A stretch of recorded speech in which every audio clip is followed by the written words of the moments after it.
Kwa kweli mimi ninashukuru sana kuwepo hiyo hospitali. Sasa hivi tunapata huduma nzuri sana.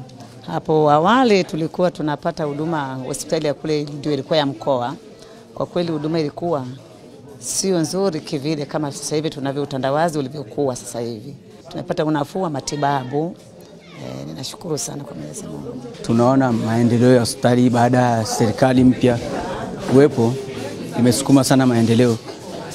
Kwa hiyo hata mimi naridhika sasa hivi unakuja kwenye hospitali kubwa, nzuri, huduma ziko safi, kuna vijana wako sharp hapa.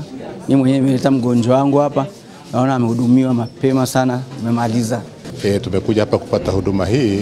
Kwa kweli tangia huduma hizi zianzishwe zimetusaidia kwa sababu tungepaswa kwenda labda Mwanza kwa matibabu au kwenda mbali zaidi, kwa mfano kwenda labda hata mpaka Dar es Salaam au na kadhalika, lakini kwa sababu imeanzishwa hapa na tunapata huduma nzuri hapa, kwa kweli zinapendeza. Nilitokea Kuikonero, nilikuwa niko hoi. Nilikuja na ambulance. Sikutegemea kwamba nitapona. Mungu amenisaidia akaniokoa.